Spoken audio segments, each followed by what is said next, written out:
intuito deste vídeo não é desacreditar os diversos vídeos de OVNIs UAPs já registrados ao redor do mundo, mas sim adicionar uma nova camada de conhecimento, um novo parâmetro de observação para o estudo do fenômeno. Da mesma maneira que a popularização e o fácil acesso aos drones acabou mudando a pesquisa ufológica, nas análises dos casos de contatos imediatos de 0 e 1º grau, o amante da ufologia deve ter consciência de como esses plasmóides se comportam e qual a sua faixa de atuação, para que a ciência continue sendo sempre sua aliada na busca pela verdade.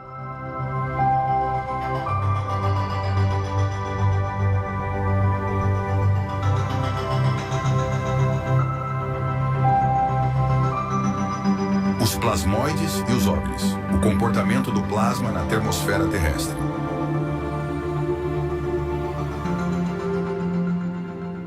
Baseado no estudo científico Extraterrestrial Life in the Thermosphere, Plasma UAP Pre-Life, Fourth State of Matter, publicado em janeiro de 2024 no Jornal de Física Moderna Scientific Research. Todo mundo conhece os 3 estados clássicos da matéria: sólido, líquido e gasoso. No entanto, existe um 4º estado, o plasma. À medida que aumentamos a temperatura de um material, ele pode passar por diferentes estados.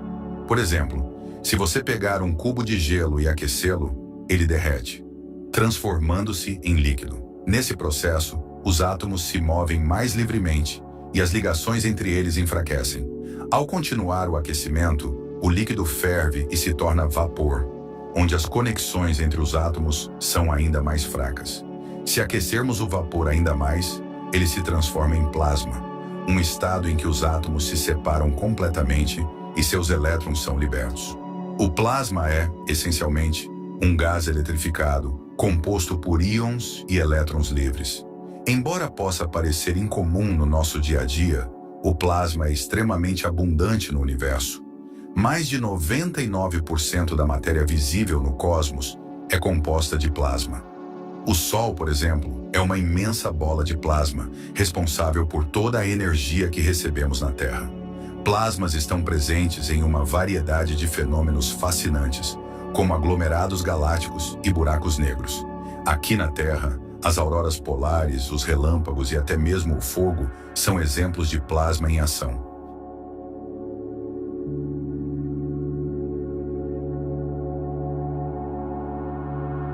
Os plasmas possuem até 1 quilômetro de tamanho e que se comportam de forma semelhante a organismos multicelulares. Foram filmados em 10 missões espaciais da NASA, a mais de 320 quilômetros acima da Terra, na termosfera. Esses plasmas autoiluminados são atraídos e podem alimentar-se da radiação eletromagnética. Possuem diferentes morfologias: 1. Cone. 2. Nuvem. 3. Donut. 4. Esférico cilíndrico. E foram filmados voando e descendo da termosfera em meio a tempestades, reunindo-se a centenas e interagindo com satélites, gerando atividade eletromagnética, aproximando-se dos ônibus espaciais. Esses plasmas viajam em diferentes velocidades, em diferentes direções e mudam seu ângulo de trajetória, fazendo mudanças de 45 graus, 90 graus e 180 graus e seguindo um ao outro. Eles foram filmados acelerando, desacelerando, parando, reunindo-se, engajando-se em um comportamento predatório de caçador e cruzando plasmas, deixando um rastro de poeira de plasma em seu rastro. Comportamentos semelhantes aos da vida foram demonstrados por plasmas criados experimentalmente em laboratório. Plasmas podem ter sido fotografados na década de 1940 por pilotos da Segunda Guerra Mundial, identificados como Foo Fighters, observado repetidamente e filmado por astronautas e pilotos militares e classificado como fenômeno aéreo ou anômalo não identificado. Durante a Segunda Guerra Mundial, a Luftwaffe alemã, aquele Junkers que a gente vê nesses filmes, atravessava o Canal da Mancha e ia bombardear a Inglaterra. E esses Junkers eram seguidos por várias bolas luminosas que seguiam os aviões. Eles pensavam que isso era a arma secreta inglesa. Os que sobreviviam voltavam e o Hitler nomeou uma comissão para estudar essa coisa. Acontece que quando os ingleses iam revidar, eram também seguidos e um atribuía ao outro. Quando abriram os arquivos em 45, foi hilariante o assunto, porque o alemão pensava que o disco voador era inglês e os ingleses pensavam que o disco era alemão. Ônibus espaciais, astronautas e plasmas. Apollo 11 foi o primeiro voo espacial tripulado responsável pelo primeiro pouso na Lua. Durante a decolagem de retorno, uma forma esférica luminosa cruza com o módulo lunar.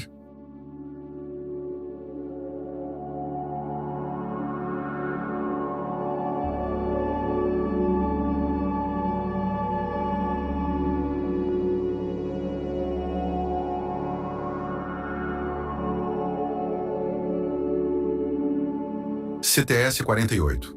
O ônibus espacial Discovery tem como objetivo colocar em órbita um satélite de pesquisa da alta atmosfera terrestre. O plasma viaja em linha reta e então gira em um ângulo de 45 graus, acelera rapidamente e intercepta e depois um segundo plasma ao longo da borda terrestre.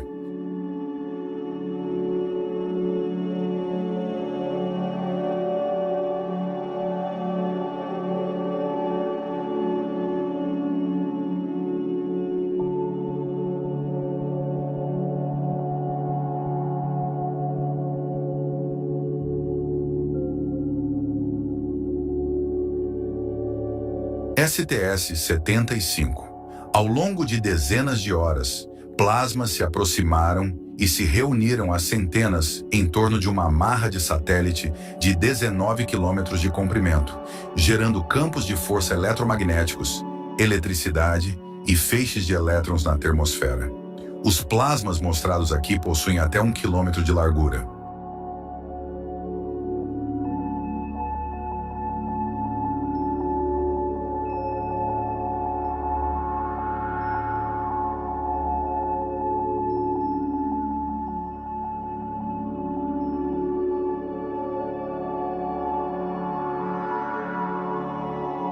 STS-80. Centenas de plasmas brilhantes em forma de cone e nuvem, reunindo-se 320 quilômetros acima de uma tempestade elétrica. O fato de alguns plasmas serem atraídos uns pelos outros pode ser explicado pelas diferenças nas cargas eletromagnéticas. A razão pela qual outros permanecem estacionários, enquanto outro acelera e penetra plasmas imóveis, representa canibalismo energético ou troca de energia.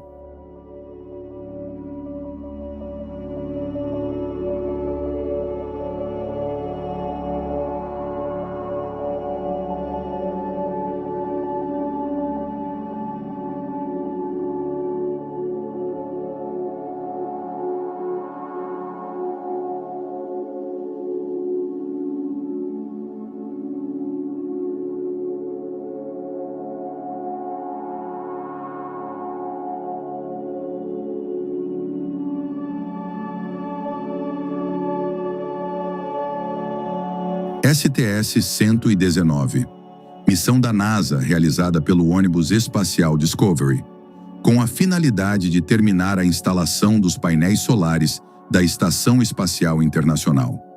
Plasmas pulsantes brilhantes, translúcidos, em formato de rosquinha, com núcleo e movendo-se em diversas direções, foram filmados pela missão.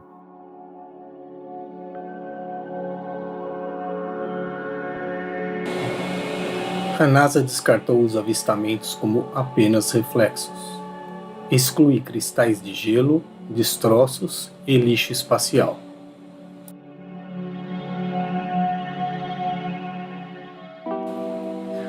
Os plasmas têm propriedades celulares semelhantes à vida. O ganhador do Prêmio Nobel, Hannes Alfvén, defendeu que os plasmas eletromagnéticos permeiam o espaço em todo o universo, inclusive no sistema solar.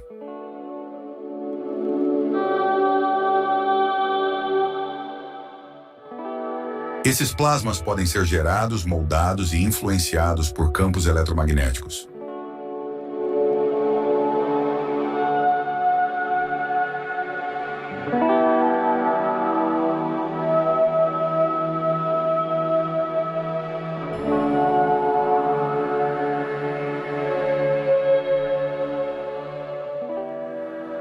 Além disso, apresentam características que remetem a sistemas biológicos, como estruturas celulares delimitadas por correntes elétricas que atuam como paredes celulares.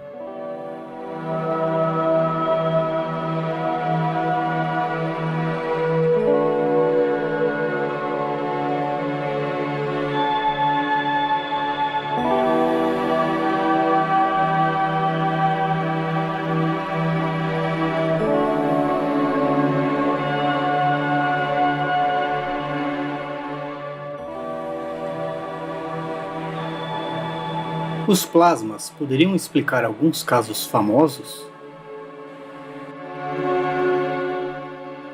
As luzes de Hessdalen, observadas regularmente desde 1930, e acredita-se que sejam plasmas de poeira.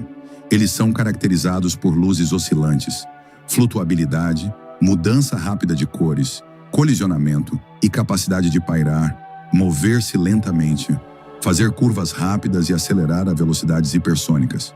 Se forem plasmas, podem ser atraídos para esta área porque o sedimento do Vale de Hessdalen inclui rochas cristalinas e quartzo que possuem densidades de carga eletromagnética intensas, piezoeletricidade. Os UFOs de Salem, um fotógrafo da Guarda Costeira dos Estados Unidos, Shel Alpert, tirou uma fotografia mostrando 4 formações semelhantes a nuvens sobre a estação aérea da Ilha de Inverno, em Salem, Massachusetts, às 9h35 do dia 16 de julho de 1952. Fotografia oficial da Guarda Costeira dos Estados Unidos. O tempo e a temperatura naquela época estavam entre 31 e 33 graus Celsius, com um ponto de orvalho entre 18 e 20 graus Celsius, abafado e com muita umidade no ar. Como regra geral, o ponto de orvalho da superfície precisa ser de 13 graus Celsius ou superior para que ocorra uma tempestade na superfície. Como pode ser visto na fotografia, o céu estava escuro e nublado, clima perfeito para trovoadas. Incidente em Washington de 1952. Os eventos começaram na noite de 19 de julho, quando operadores de radar no Aeroporto Nacional de Washington e na base aérea de Andrews detectaram objetos incomuns no céu. Controladores de tráfego aéreo relataram avistamentos visuais de luzes estranhas se movendo a velocidades extremas, enquanto pilotos de caças enviados para interceptar os objetos não conseguiram se aproximar deles. Os avistamentos continuaram ao longo de várias noites. Pilotos de caça a jato dos Estados Unidos encontraram WAPs de plasma? Em 25 de junho de 2021, o Gabinete do Diretor de Inteligência Nacional divulgou um relatório de inteligência de 9 páginas, intitulado Avaliação Preliminar, Fenômenos Aéreos Não Identificados, que avaliou a ameaça representada por fenômenos aéreos não identificados, UAP, e o progresso que a Força-Tarefa de Fenômenos Aéreos não identificados do Departamento de Defesa fez na compreensão desta ameaça. O foco do relatório foram os mais de 120 incidentes de fenômenos aéreos extremamente incomuns testemunhados por pilotos da Marinha e militares estrangeiros nas últimas 2 décadas. Gimbal UAP com uma silhueta brilhante, mudando a orientação da direita para a esquerda, filmado por pilotos da Marinha dos Estados Unidos em 2015. Os UAPs pareciam permanecer estacionários nos ventos de altitude, mover-se contra o vento, manobrar abruptamente ou mover-se a uma velocidade considerável, sem meios de propulsão discerníveis. De acordo com este relatório, os UAPs não têm motor visível ou gases de escape através do infravermelho, mas eram capazes de atingir velocidades além da barreira do som, sem um estrondo sônico.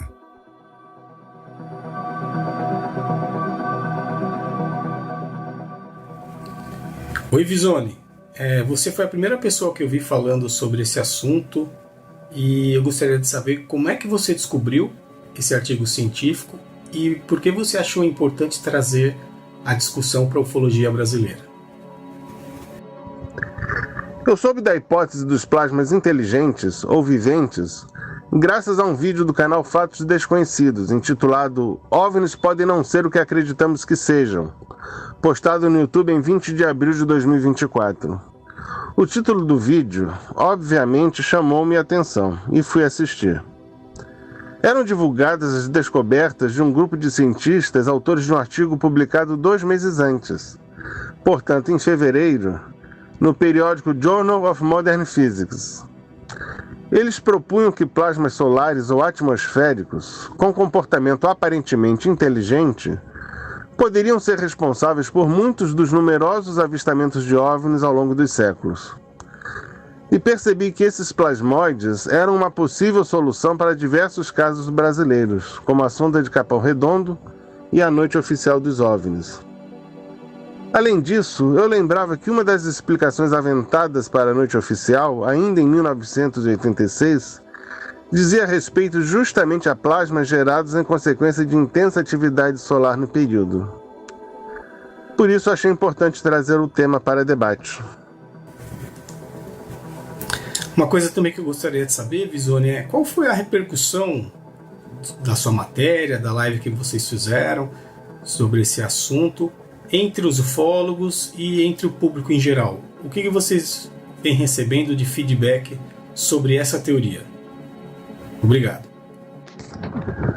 O artigo que publiquei na OVNI Pesquisa foi, na verdade, transcrição de um vídeo que fiz para o canal da revista no YouTube.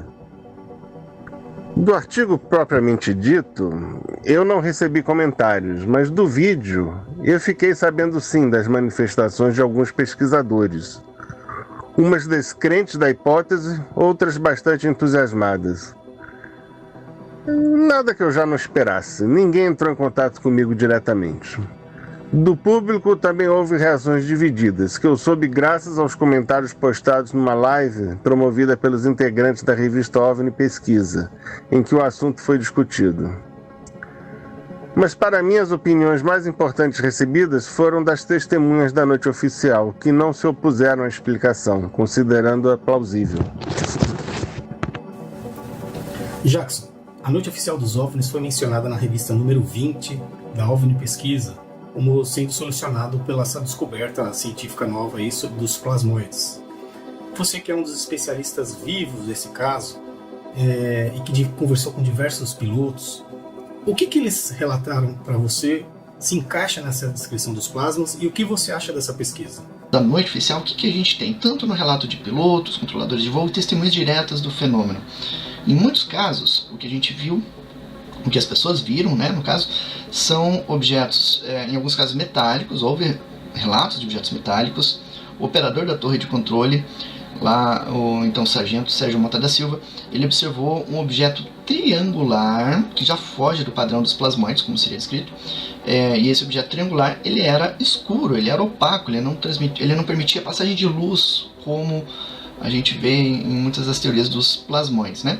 E no caso do que o sargento Sérgio Mota falou, ele viu esse objeto passando contra as luzes da refinaria da Petrobras. Então esse objeto ele ocultava as luzes, né? A luz não passava, então ele via aquela coisa escura triangular com luzes nas pontas passando em voo rasante sobre a cidade de São José dos Campos. E não foi a grande distância, porque da torre de controle até a refinaria dá 1,8 km, e esse objeto passou entre os dois. Então passou relativamente próximo, né? Então ele pôde ver muito bem. E os pilotos em si, os pilotos de caça, os 5 pilotos de caça que a gente conhece, porque temos até 9 pilotos envolvidos nessa perseguição, que não são declarados pela Força Aérea, mas que a gente sabe, que a gente tem certeza que estão envolvidos. Esses 5 pilotos, apenas 2 viram objetos luminosos e não houve uma razão de aproximação para ver uma forma estruturada, né, da parte deles. Outros pilotos comerciais, também viram objetos luminosos, também não houve uma razão de aproximação em relação aos aviões. Esses objetos, eles se mostraram muito ariscos, né, digamos assim, com outras aeronaves, né, com aeronaves terrestres. Apenas no caso do capitão Rodolfo, piloto de caça Mirage, que decolou da base aérea lá de Anápolis, o objeto ele passou muito próximo do avião, em cima, abaixo, contornava o avião, fazia piruetas ao redor da aeronave, era captado no radar, mas não era visto pelo piloto, né? Essa foi a maior aproximação que a gente conhece. Mas pessoas em terra viram esses objetos de forma muito próxima, né? Teve uma família em São José do Rio Preto que um objeto em forma de arraia metálico passou em cima do carro e paralisou os motores do sistema elétrico do carro, que acabou parando, o motor morreu, né? Outros objetos assim que foram vistos de perto também tinha esse aspecto metálico em alguns casos, e esses objetos descritos, a maioria deles era objeto esférico, né? E temos também o caso da nave-mãe, né? Uma nave com 1.500 metros de comprimento, que veio por cima da cidade de Santos, contornou, rodeando a cidade de São Paulo, e depois ela foi em direção ao norte de São José dos Campos, contornou e voltou para a direção do mar, ali por cima de Ubatuba. Então, 1.500 metros de comprimento, que ser vivo teria esse tamanho, né? Precisaria ter uma quantidade enorme de substrato ali alimentício para manter uma forma de vida dessa, né? Então, essa hipótese de um ser plasmoide, eu realmente não considero muito viável. Porém, eu sou totalmente a favor que seja realizada uma investigação buscando mais informações, buscando mais dados concretos sobre isso, que sejam feitas novas análises a partir de vários pontos de vista, porque quem sabe a minha explicação de que são naves alienígenas não seja assim totalmente correta e exista outra explicação, né? A possibilidade existe. Eu particularmente não acredito que sejam plasmoides, mas pode ter uma outra explicação, por que não? Então eu apoio sim a realização de novos estudos, novas investigações aí relacionados a esse fenômeno. Tá certo. Muito obrigado.